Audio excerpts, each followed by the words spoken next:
Good evening sa inyong umaga dyan, kapamilya, mga ka-followers natin dyan. Sa nanonood sa akin sa video ng tungkol dito sa ROV.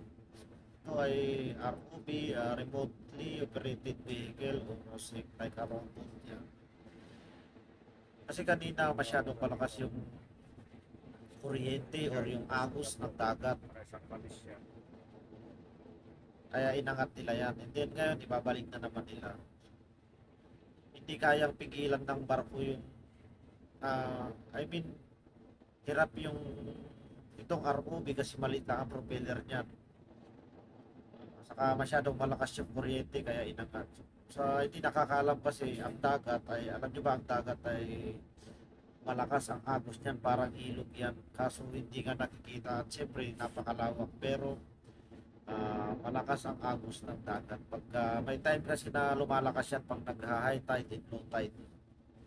So, ayan na, binababa na. Malakas yung agos, hindi niya kaya pigilan ng ROV. makina. Kasi araw-araw ang trabaho namin ay mag-survey. So, ang trabaho nitong ROV, pag nasa ilalim na ng dagat yan, may monitor naman dito sa barko. Then, makikita nila yung mga debris, mga nalaglag na kung ano, may lumubog na barko, may bato, may net. So, ayan, yan ang magiging trabaho niyan dun sa ilalim Kahit ng ilang oras dagat. yan dyan, walang problema yan.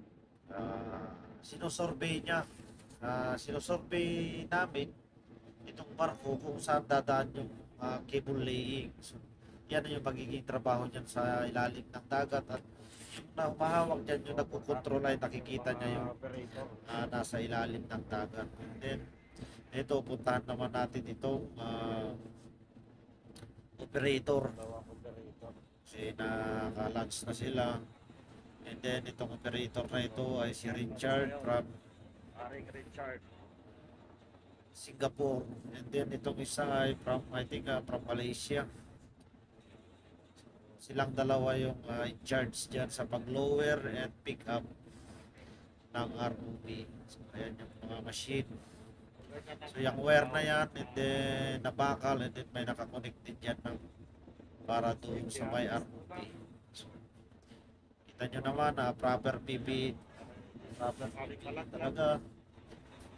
Kailangan na meron siyang harness and nakakonect. So, in case na malaglag siya ay mayroong harness. So ganon dito sa barko. So ito si Kuya Richard, hindi siya nag-helmet kasi mayroon siyang kanilang trabaho. parang headset na ginagamit kasi kausap niya yung doktor sa may machine room. Yun lang. Sisikap na siya. Yan ang kanilang mga tools. Ayan ang kanilang mga gamit, tools.